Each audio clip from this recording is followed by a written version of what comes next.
গণবিদ্রোহের ডাক দিলেন অর্জুন সিং। পশ্চিমবঙ্গে একের পর এক ঘটে চলা দুর্নীতি নিয়ে বলতে গিয়ে বিস্ফোরক মন্তব্য করলেন ব্যারাকপুরের বিজেপির প্রাক্তন সাংসদ অর্জুন সিং। রাজ্যবাসীর ভূমিকা নিয়ে হতাশ অর্জুন।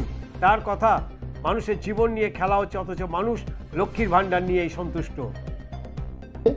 আজকে মানুষের জীবন নিয়ে খেলা হচ্ছে, কিন্তু আমি দুর্ভাগ্য পশ্চিমবাংলা মানুষ এখনো গণবিদ্রোহ হচ্ছে না কেন, এটা একটা বড় প্রশ্ন।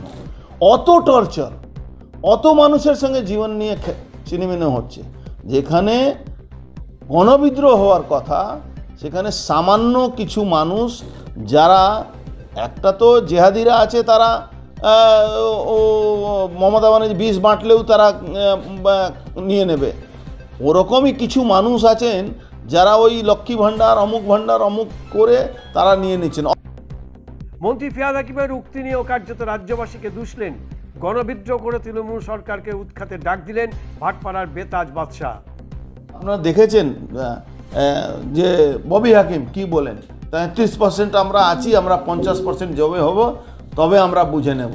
গণবিদ্রোহ না হলে বাংলা সনাতনী মানুষ, সনাতনী হিন্দু, গরিব মানুষ, যারা চাকরিজীবী মানুষ, যারা চাকরি পাচ্ছেন না, আজকে চাকরি নেই বাংলায়। আপনি দেখেছেন তো, কালকে আমরা প্রায় 500 ছেলেকে আমরা সম্বর্ধনা দিয়েছি, যাদেরকে এখানে, যারা এই দেশের নাগরিক, যাদেরকে certificate, domicile certificate, caste certificate এই পশ্চিমবাংলা সরকার, এই দুয়ারে সরকারের নামে তারা ফার্জারি করে, জাল করে তাদের চাকরি আটকে দিয়েছিল।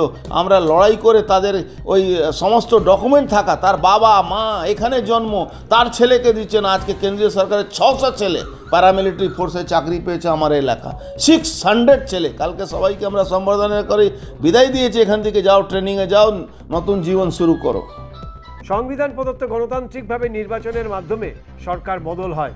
গণবিদ্রোহের কথা বলে অর্জুন ঘুরিয়ে স্বীকার করলেন, ভোটের মাধ্যমে তৃণমূলকে হারানো আর যাই হোক বিজেপির পক্ষে সম্ভব না। 2026 বিধানসভা নির্বাচনে অর্জুনের গণবিদ্রোহের ডাকে মানুষ কি সাড়া দেবে, বলবে সময়। ব্যুরো রিপোর্ট, বাংলার খবর।